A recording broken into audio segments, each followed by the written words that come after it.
everybody.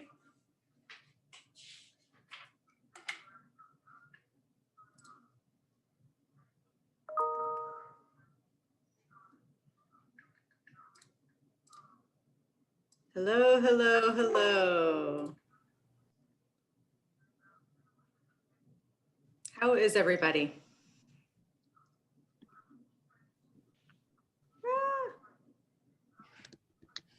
I'm trying to let everybody on.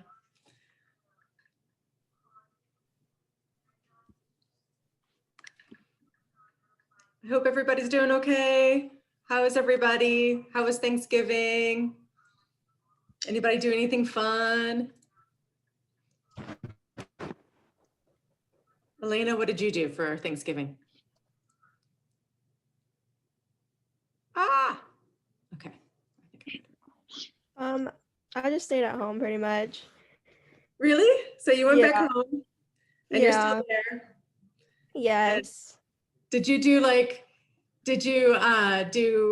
social distancing for a while? Did you wear a mask around your family, or did you just like?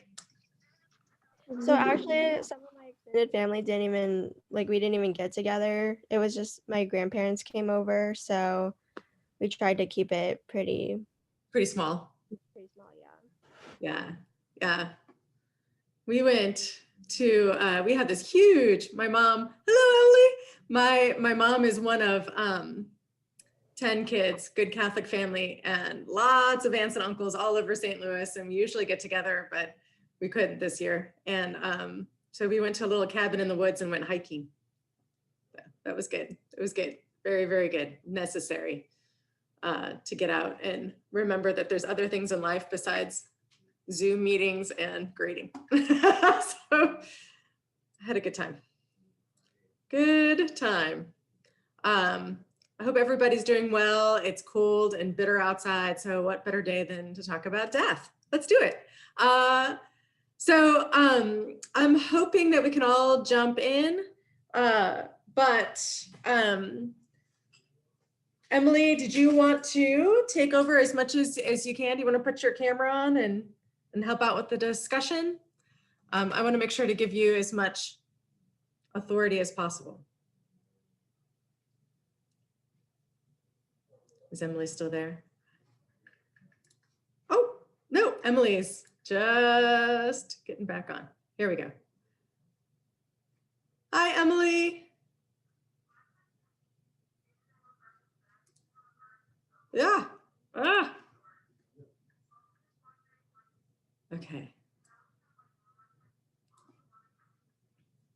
Okay, I think we're all on. Emily, did you get back on, sweetie? Yes, maybe. Okay, so let's go ahead and discuss some of this novel. Okay, so one of the questions asked on the discussion board, I thought it was a really, really good one, which is, what is Meursault's response? It's a Wednesday. Yeah, I know, Laura. Holy crap, is exactly right. Okay, so the minute, he knows he's condemned, he knows he's been sentenced to death by the guillotine, cutting off the back of the head. So first of all, let me just throw this out there. Do any of you out there have a preferred method of being condemned? Like if you were sentenced to death, is there one method that would freak you out more than any others? Has anyone ever thought about that? Like there are some states where the prisoner gets to choose the method of their own execution. Have you ever thought about that? Like, what about the guillotine? Would that be electric chair? No thanks. Okay, so at least we know electric chair. Laura, was it the Green Mile that told you not to? Yeah. Firing squad, Caitlin. Yeah, that is a possibility, I think, in Texas, right? You can choose to be executed by firing squad. Thrown into space. That would be an excellent way. Yeah, and I don't think they'd spend that much, but to get you up into space and throw your, yeah, the firing squads would freak me out too. Yeah, it's interesting because he's kind of a little bit fascinated by like, oh, it's the guillotine, the guillotine, right?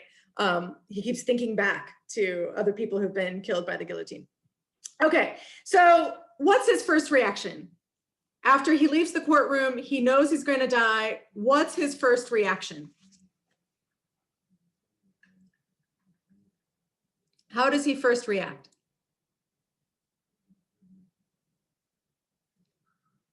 Anybody wanna join in?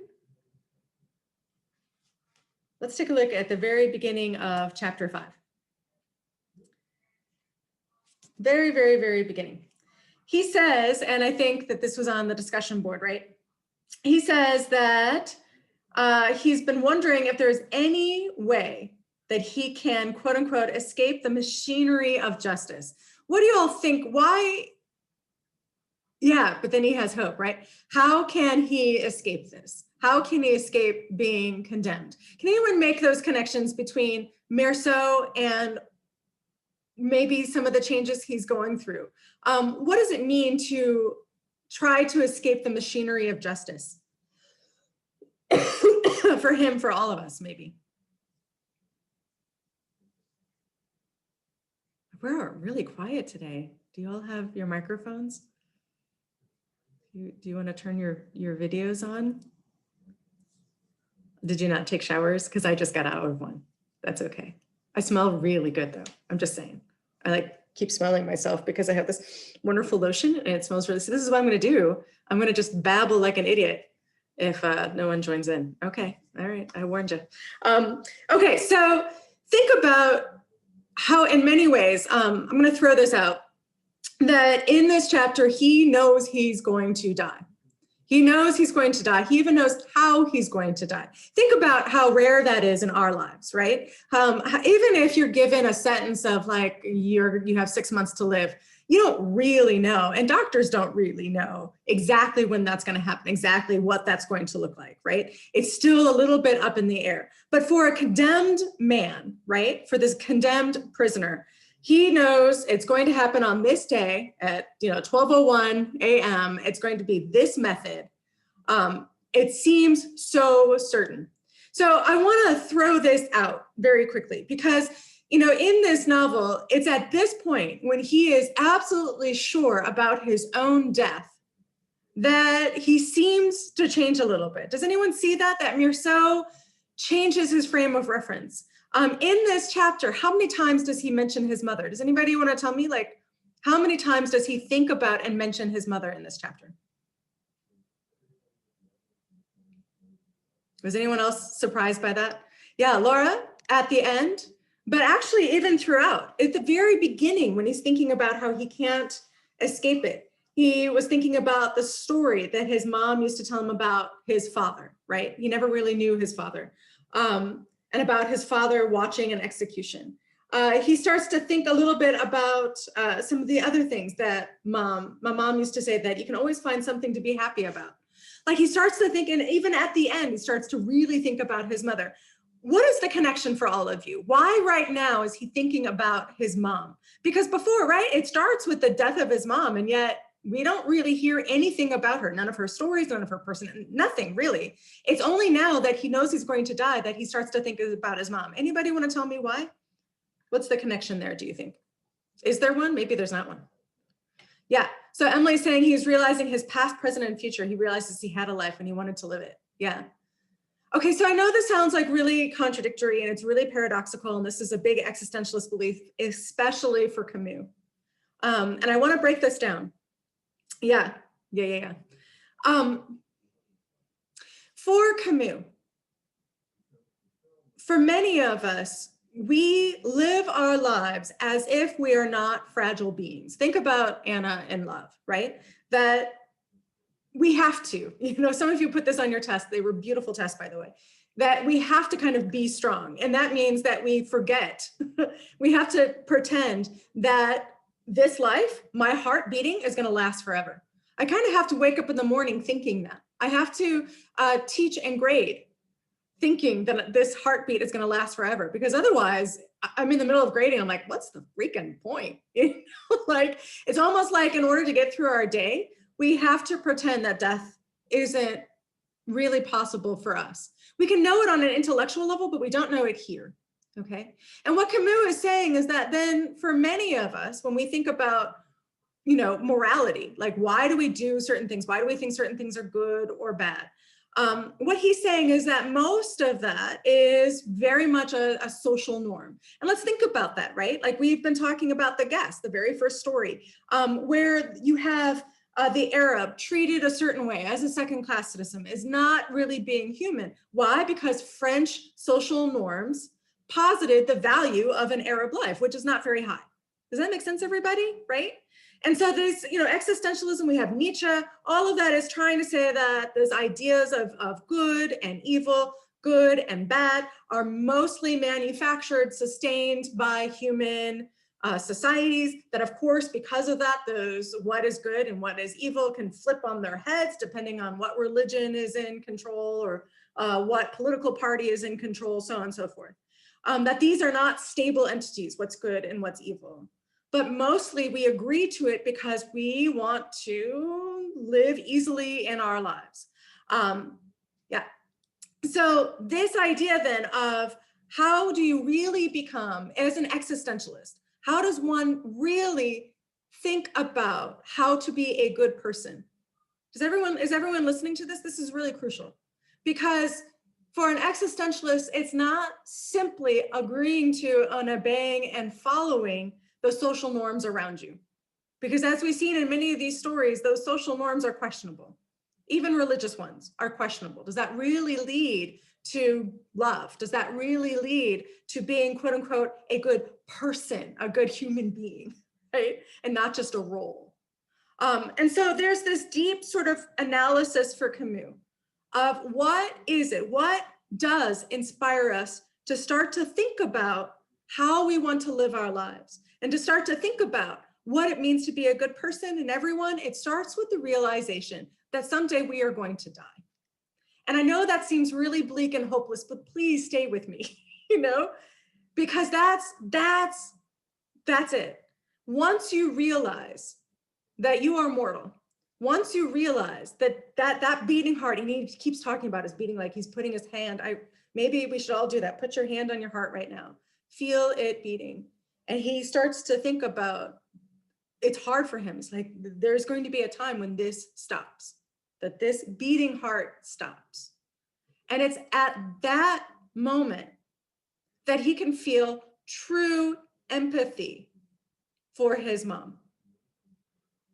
Not because she raised him, and not because society says that he should love his mom, and not because, there are rituals, Mother's Day, you make a card, you call her, whatever, you go through the motions, right? That's not what he's talking about.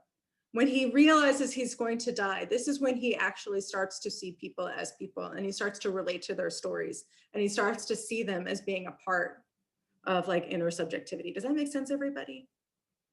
But it's like he had to get there. He had to face death first. Death had to be a certainty for Meursault to start making the decisions about and the choices and the realization that he wants to live. Because before, he seems sort of apathetic to everything, right? Everyone, like he seems sort of apathetic. And I don't think that Camus is trying to say everybody else in the novel has it right and Meursault has it wrong. I don't think he's trying to say that. I think he's trying to say everybody else in the novel is not necessarily better people in the sense that they've really chosen to be good people.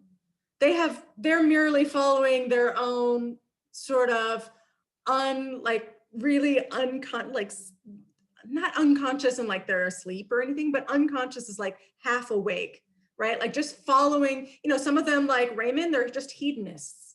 Hedonism, do you remember from Kierkegaard? Hedonism is just doing whatever feels good, right? You just do whatever feels good in the moment. You don't think really about the consequences. You're not necessarily thinking about if it's right or wrong or how other people are going to react. It's like simply like you feel like beating up your woman, you beat up your woman. You feel like, whatever, being violent, you be violent. Like that's like this instant gratification. And then there are other people, even like the chaplain, even those religious folks. Why do you think Meursault gets so mad at the chaplain? He even says to him, right? I mean, it's kind of brutal. He's like, these are the last few minutes of my life. I don't want to waste them thinking about God. Well, how did you all deal with that? What do you think Meursault is trying to say to the chaplain right there? Because the chaplain is saying what? What is the chaplain saying to Meursault? Because Meursault, eventually, he starts to think like, okay, maybe I can avoid death. I mean, how many of us do this? This is one of the stages of grief, right? For Kubler-Ross, I'm sure you guys have studied the 6 stages of grief when you're facing a tragedy or death, right? The first stage, everyone, denial. This is totally common. When we are going to face our own mortality or the mortality of someone we love, the first one is going to be denial. We are going to deny, we're going to try to escape death itself. We're going to try to logic our way out of it, you know? And he does, right? He's like, well, maybe there's the appeal fails. Well, maybe I'll be pardoned. And then he starts to think, no, there is no escaping the machinery of justice. And let's pitch that even larger than a condemned man. For all of us, there is no way to escape the machinery of justice, right? Eventually, this will end. There is no way to escape it. All of us, we are all mortal. But I think you can, as I'm talking, I think you can hear like how often people try to deny this, right? Try to live life as if they are living forever. Because why, everybody? Why do we have to wake up and sort of live our lives as if this is infinite, that we will always be here? Does anybody want to give me a clue? Why do we have to do that? Do any of you do that? Maybe you don't. Maybe you're like my 11-year-old. She describes herself as an existentialist because very often she'll say, oh my God, I'm gonna die. You know, and I'm like, it's okay. Yeah, so we can justify living. Yeah. I do not want to waste my time on God, tells the chaplain. He and other people are living but already dead. Yeah, so we feel a purpose. That's right, everybody. Because like, again, let me just throw this out there. If you really thought about it and really understood the limited amount of time you have on this earth, right? And how none of this is guaranteed. This beating heart, 1 minute to the next, there's no guarantee. And someday it's going to stop. How many people would be living the lives they're living now? Does that make sense? How many people would still be making the choices that they're making right now if they really understood this? That for, and I'm gonna throw this out, this is from Camus. Yeah, I know, Kyle, not many.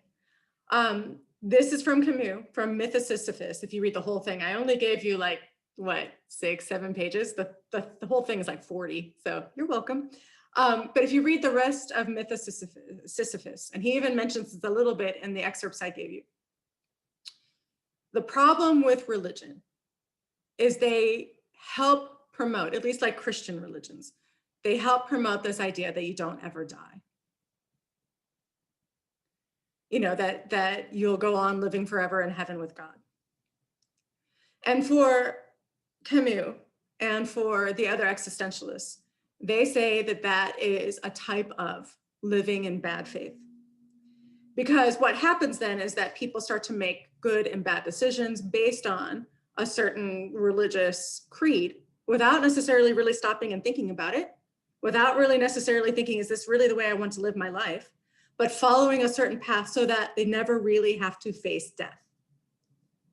So they can go on living forever. And for Camus, he says, in Myth of Sisyphus, right? We'll get there next class maybe. But what he says is that that's a kind of denial of the absurd.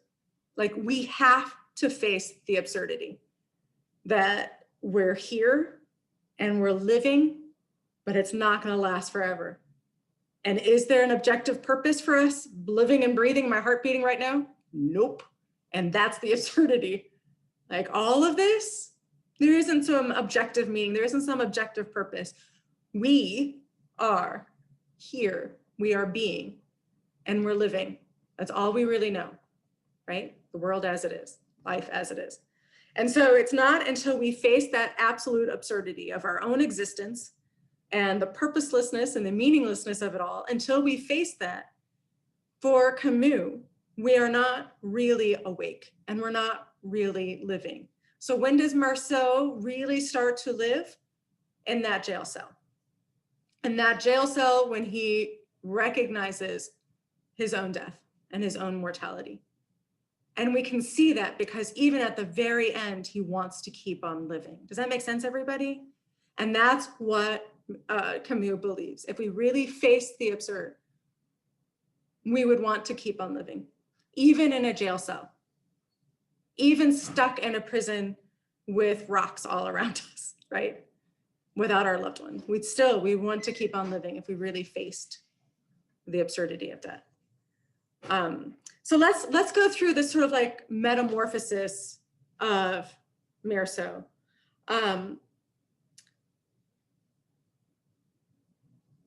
If you take a look on page 108 and 109.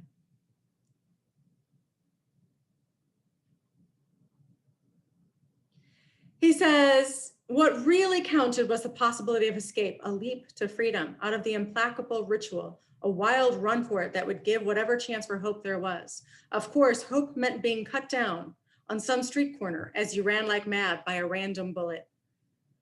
So do y'all remember, I know we began, and I feel really bad for Olivia because I know that on your final project, you're like, this is just some really depressing stuff. I know that can be, Olivia. I know what you're talking about, because we talk a lot about like death and people who aren't really like good people.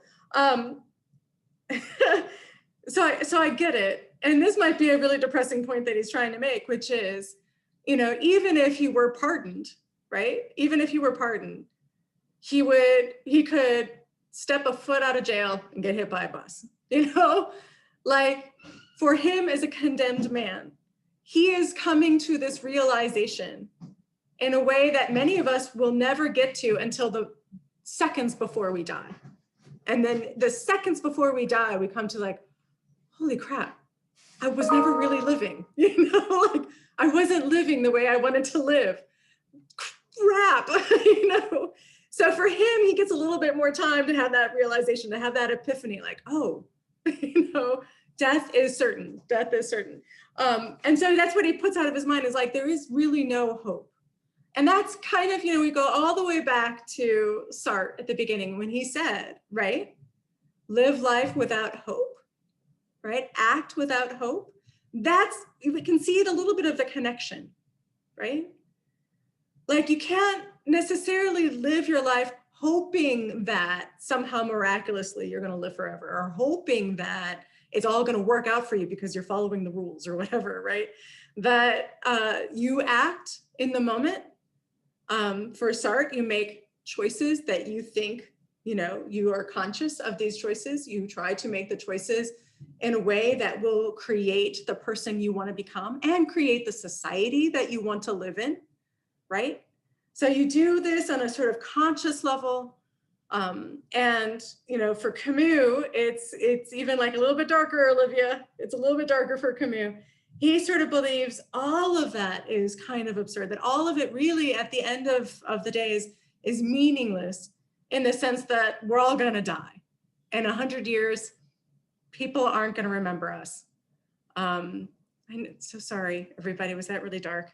So sorry. Okay, let's move on. All right. Here on page 110 and 111. What was the purpose of having the story about his father watching an execution and then coming home and being sick the whole day? He says, I remember feeling a little disgusted by him at the time when his mom told him the story, but now I understood it was perfectly normal. How had I not seen that there was nothing more important than an execution? And that when you come right down to it, it was the only thing a man could truly be interested in. What do you think he means by that? Does anybody want to jump in? Just so I'm not talking the whole time. I can sing to you too.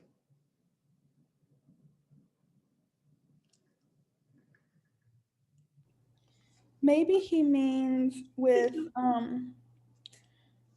like with what we've been talking about, how everything is meaningless except when you think about the aspects of dying and how we're not really, how we won't be here forever. And I think being in that atmosphere like the father was with the executions puts you in this mindset that is what Meursault said, the most important thing, or whatever he said, to be thinking about. Yeah, it's the only thing. Yeah, it's the only thing a man should really be interested in, is the death of another person. And let's think about that, because to me, it's really interesting how, we have these rituals around death, about funerals, about paying sort of honoring, sometimes of even wearing different outfits. And I know that ritual at the beginning of the novel, where he's supposed to stay up all night, not drink coffee, not smoke cigarettes, that ritual is supposed to some degree, sort of pay homage to this idea of like death being such a big, heavy thing.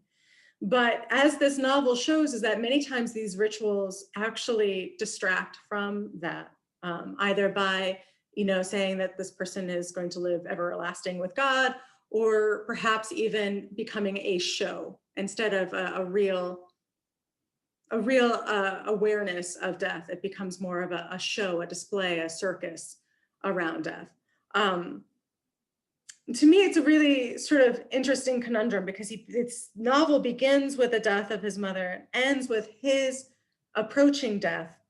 And it's not until, again, it's his own approaching death, that the death of other people for us often doesn't sort of penetrate our own defenses, because oftentimes we sort of shy away. We don't want to look at the dead body in the coffin, right? We don't want to be that aware. We find it macabre, even, again, when somebody in our lives has died, and very often your places of work will be like, oh, I'm so sorry. Oh, that's terrible. But you still are going to get that report in on Monday, right?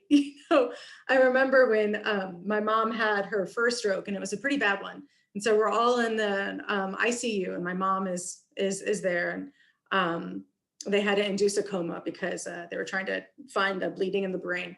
And I called, grades were due that day at 5 o'clock. And I called the associate provost, and I was like, I don't know if I can get my grades in. My mom's in the hospital, and she's like, you'll get the grades in. And I was like, okay. So I did. I sat there with my mom and graded papers at the same time. It was like the most absurd thing I've ever had to do. It was totally bizarre. Like that's the social reaction, right? That's what Mirceau got. He felt guilty for going to his mom. So on one hand, society is saying we should, have funerals and observe the dead, and the other, depending on the space, depending on the environment, depending on the people you're around, it's not supposed to matter at all. Does that make sense, everybody? You're supposed to go to work and act like nothing's happened. Be productive, be happy. And if you're not productive or happy, maybe you just need to get on some pills, instead of like really thinking about what death really means, right? We're supposed to like, whoosh, almost everything in our life is going to tell us, don't pay too much attention to this. Don't pay too much attention. Maybe you've got a day to pay attention. The funeral itself, maybe a couple hours. For some of us, maybe a couple of minutes, and then we're supposed to move on. Does that make sense? Yeah. So here, again, it's his own death. And for a lot of us, it's not until we are really aware of our own mortality, because maybe funerals in the past have been either a scary thing, or maybe just like, kind of a pain in the butt, like, oh God, how am I going to fit in this funeral? And I should do it because, it'd really mean a lot to so-and-so, but how can I fit that in? How can I shuffle that into my busy life? Think about death for 2 minutes, and then I have to write my paper for existentialism. Like this is like the conundrum that this novel is talking about. And he, again, is aware of this. Yeah. Okay. How do you see any shifts in Mirceau once he starts to become really aware of his own mortality? What shifts start to happen? Or maybe he doesn't. Maybe you're like, I don't see any shifts, Professor Qualls. I don't know what you're talking about. Does anything change for Mirceau once he realizes there's no way for him to avoid going to the guillotine?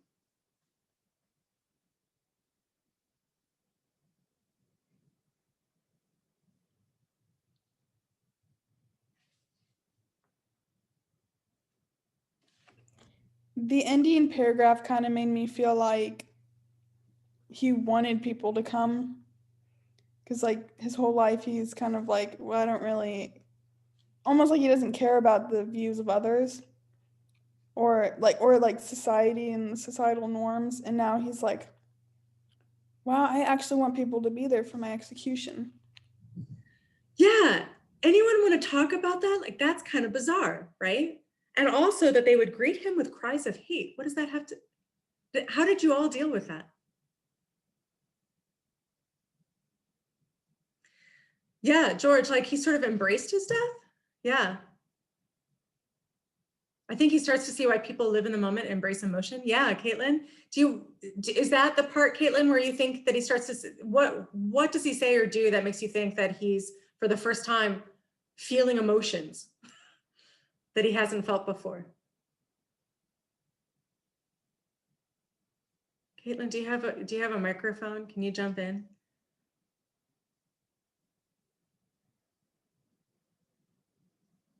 Yeah, Jamari says when he blows up at the chaplain. Yeah. For the first time, anger. I mean, this whole time he's been annoyed, right? But he hasn't ever really been angry. He was angry there. Okay, Caitlin, you're so funny. I love Christmas music. I have to admit, I'm a sap for Christmas music. So Caitlin, I would love to hear some Christmas music. I'm not kidding.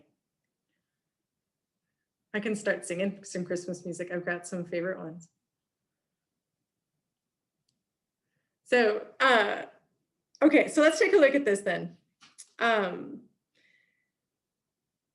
To me, it's interesting that for the first time, he wants to be around other people. This whole novel has been sort of in solitude. In fact, when he's around Marie, he likes being around Marie, but when he's not around Marie, he's not really thinking about her much, right? And yet at the end, he's hoping, I only wish that there'd be a large crowd of spectators and they greet me with cries of hate. When we think about what that means, that he is hoping that people hate him, or that they at least greet him with cries of hate. That's not usually something we wish for, right, everybody? That's not something we usually wish for. So why does he wish that people greet him with cries of hate? And remember, there's no right or wrong answer. I don't know either. I'll throw out my interpretation, but I don't know. If that helps.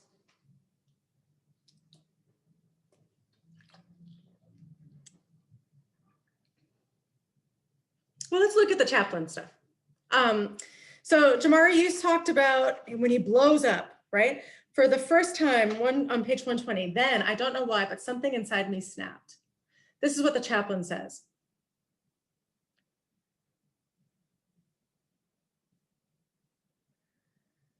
He says, yes, my son, he said, putting his hand on my shoulder, I am on your side, but you have no way of knowing it because your heart is blind. I shall pray for you. It's that part. I shall pray for you.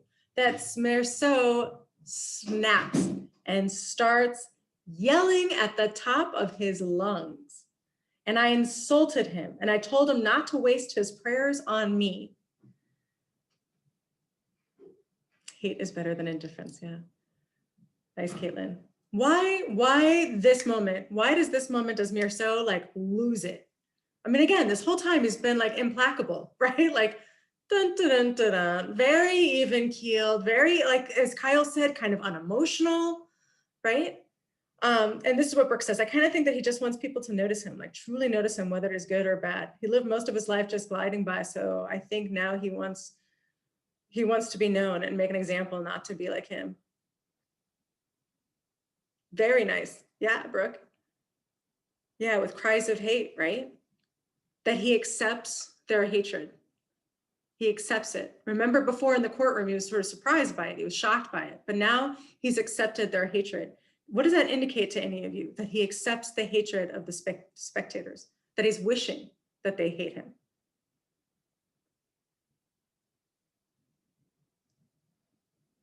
And is this just really hard stuff? Okay. Okay, I'm going to read this part and then I'm going to ask you guys to interpret it or paraphrase. Oh, thanks, Kyle. He's reflecting on his life, and with his death approaching, he may not want to accept that he thinks that he may have lived incorrectly. Chaplain represents the death and he doesn't want to accept it. Okay, good. So the chaplain represents the death. Has anyone how do I say this? Has anyone ever reacted this way when someone else in your life said, I'm going to pray for you? I know I have. I don't know about anybody else, but it's, if I'm at a funeral of a person I really, really loved, and when someone says, oh, don't worry, I'm going to pray for you, or this happened for a reason, or this person is, is happy with God or something in heaven. I sometimes have this, I sometimes get a little bit angry. And maybe it's not rational, but it's sort of like, for me, it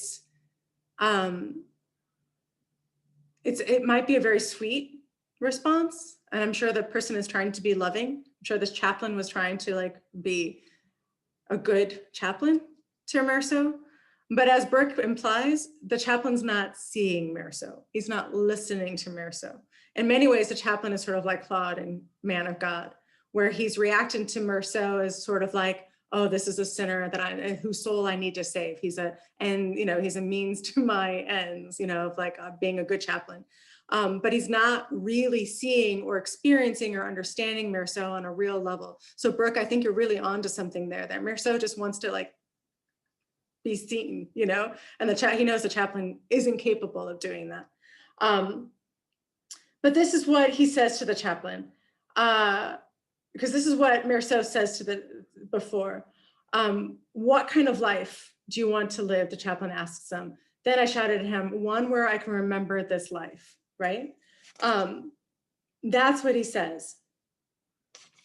He wants to live to remember this life. He wants to live in this world. He doesn't want to waste his time thinking about God, not when he's facing death. He doesn't want to waste his time thinking about heaven. And he doesn't want to waste his time wishing he had lived another life. Is everyone listening to that? Because that's what the chaplain wants to do. The chaplain's like, surely you want to regret how you lived your life. Surely you want to find, problems in the way you lived your life. And Merceau's like, go away, but that's not important right now. What is important right now? It's not about regretting his previous life, right? What's important right now is what? It's not thinking about God. It's not thinking about another way that he could avoid death, which is maybe the afterlife. What is important to Merceau right now? At that moment, because I'm about to read it. I want to see if anyone caught it before I read the passage. What's really important to Merceau right now? I was pouring out on him everything that was in my heart, cries of anger and cries of joy. He seemed so certain about everything, didn't he? And yet none of his certainties was worth one hair of a woman's head. He wasn't even sure he was alive because he was living like a dead man. Whereas it looked as if I was the one who'd come up empty-handed. But I was sure about me. I was sure about everything, surer than he could ever be. Sure of my life and sure of the death that I had waiting for me. Yes, that was all I had. But at least I had as much of a hold on it as it had on me. I had been right. I was still right. I was always right. I had lived my life one way, and I could just as well have lived it another. I had done this and I hadn't done that.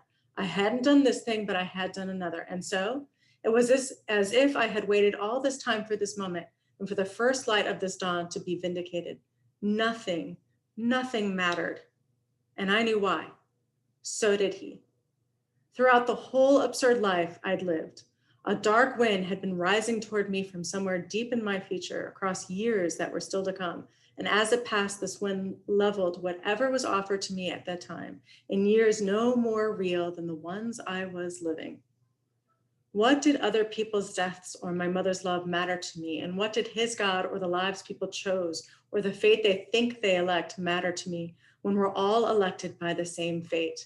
Me and billions of privileged people like him who also called themselves my brothers. Couldn't he see that? Everybody was privileged. There were only privileged people. Everybody was privileged. There was only privileged people. So here's I'm going to play a short little video for you. It's from The Good Place. And some of you, I know, Wade, I think you said you love The Good Place. It's such an awesome, excellent show. And if I can inspire you all to start like binge watching on Netflix, The Good Place over Christmas break, I will have felt like my life is worthwhile. Okay, because we're going to watch a little clip of it, and it's really, really awesome. So now this is going to be kind of hard, I know, to break down, but he's facing death. He knows it's certain. He can't get out of it. And of course, then he says, my life was vindicated. So I don't think right now he's saying, I should have lived my life differently, right? It's like, my life was vindicated because none of this matters. And this is going to be, when I show this clip from The Good Place, the premise is that Michael, who's a demon, doesn't understand about morality. He doesn't understand about being good or bad. Like, what is, like he's living forever. There's no accountability, there's no, whatever. So when, however, the other humans start to pry that open and start to show Michael that he is indeed mortal, that he could come to an end, the first thing that happens to Michael is like, then none of this really matters. Like, what's the purpose of all of this? Wait, we're gonna die? This is gonna end? Like, what the hell? And so this is partly of Mirceau, right? When he faces his death, he's like, none of this mattered. None of it really mattered. If I chose this life or not that life, if I became a Christian or not a Christian, if I was a Catholic or a Presbyterian, like my dad had that decision, if I was this or that, none of it really matters because you're gonna die. You're gonna die and your body is gonna go back into the earth and everything's gonna keep going. Nature's gonna keep going. Society's gonna keep going. As he says, no one's really gonna think about him after he's dead. We don't really think about others. Like, none of this matters, when he faces death. And you would think that that would be like the most depressing part of this novel, but it's actually at that point where his life begins. And you can see him then. What he starts to do is embracing the moment, embracing his life, embracing living. And this is when he says, like, we are all privileged people. Yeah, I know, Wade, it is. We're all privileged people. What do you think he means by that? What does it mean that we're all privileged? And that most of us don't even know it. What does it mean when he tells the chaplain, you're not even alive, you're kind of like a dead man walking? What the hell does that mean? Anybody? What does it mean? We're all privileged people.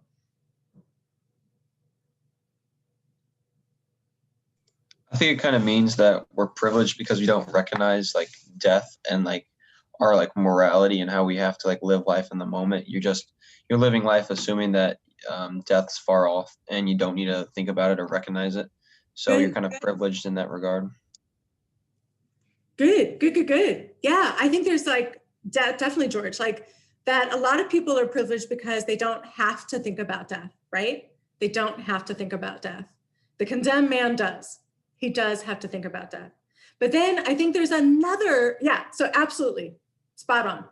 And then there's another way of looking at it, a little flip on that perspective, which is that and I know for some of us, this idea that this universe has no purpose, that we have no purpose, that we're not put on the earth for specific reasons, that humans weren't put on the earth for specific reasons, that evolution itself doesn't have a purpose. Like, it's just, accidents thrown up all over the place, seeing what sticks, what doesn't stick. Like, the randomness, I think I'm going to share a line. I hope it's okay.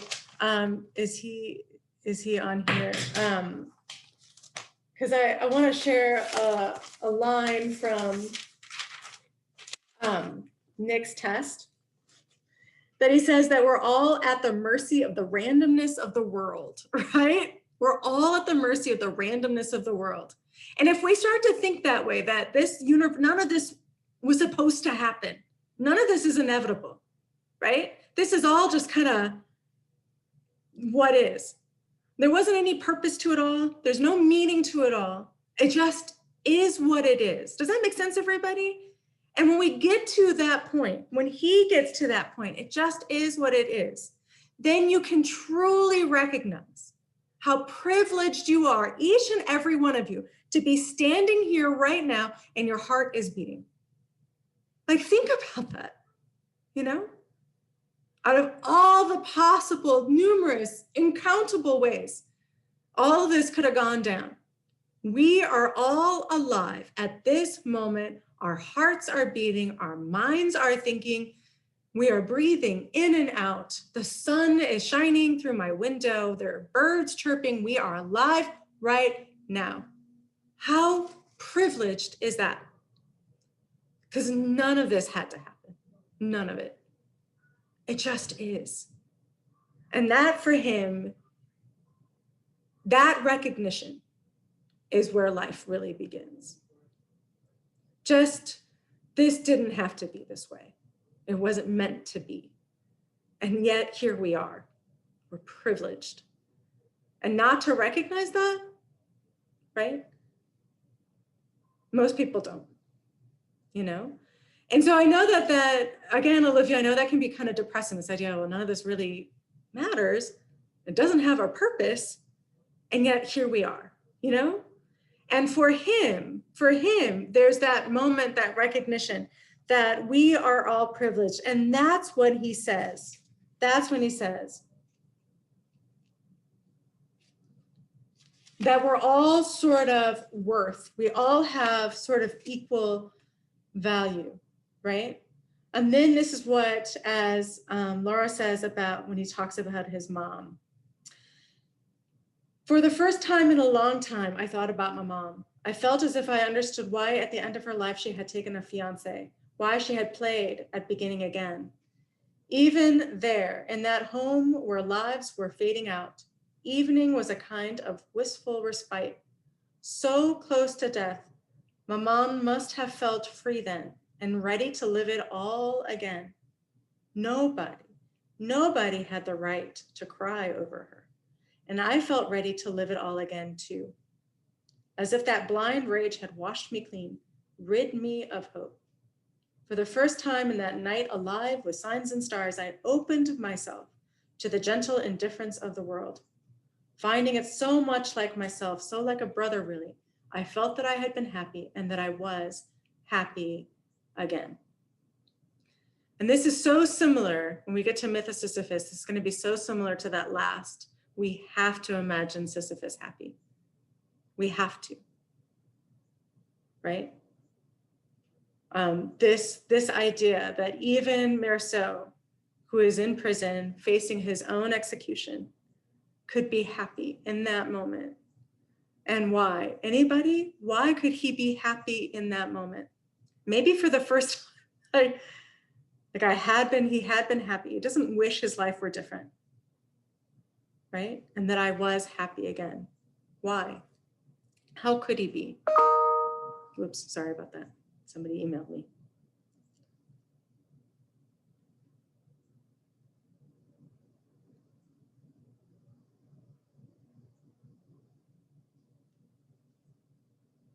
Yeah, so Olivia, he realizes how privileged he was throughout his life. That's right. That's right. And this is going to be a really hard thing, and I hope you can pick it up. Oh, Kyle, just because he's living, there's some happiness that can come from realizing how we can just live in this absurd world. Yeah.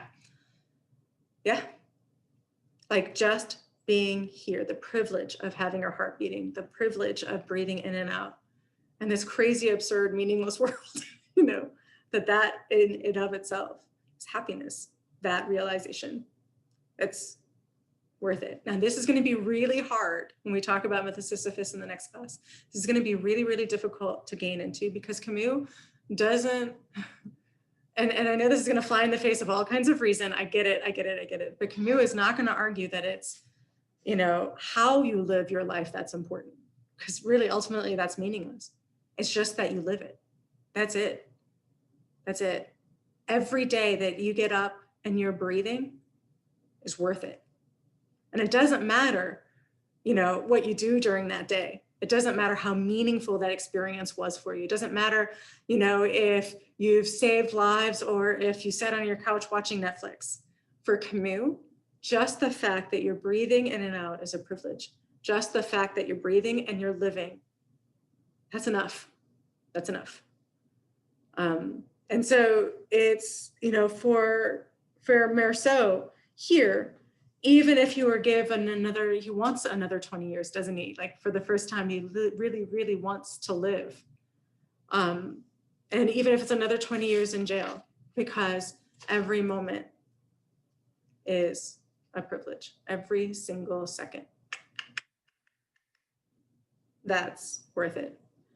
To me, I have to say that even though I know, Olivia, that this can be kind of a depressing stuff for me, man, sometimes, you know, when I've had a really crappy day and I feel like I haven't really achieved much, you know, I kind of remember Camus and I'm like, just the fact that I recognize how absurd this all is, how it didn't have to be this way, and that I'm still breathing in and out, it's a good day. It's enough. Doesn't matter if the dishes didn't get clean. Didn't matter if I didn't get the 20 hours of grading I needed to get done, like, right? That just, I'm breathing in and out. That's enough. That is enough. So for Friday, I did put those links to The Good Place up on our discussion board for Friday. So please watch them because they're awesome. And I know that Wade, you have a presentation to give on Friday. So however many minutes you need, and then we'll finish up talking about the myth of Sisyphus. I want you to try to make connections between the myth and especially this last chapter in The Stranger. We're all very, very quiet today. So I don't know if that means like you're all just like maybe a little bit stuffed with turkey, or if The Stranger just like confused the hell out of you. But if you have any comments or concerns, please reach out. Yeah, good luck, everybody. I will see you later, and have a really good day. Thanks, Olivia.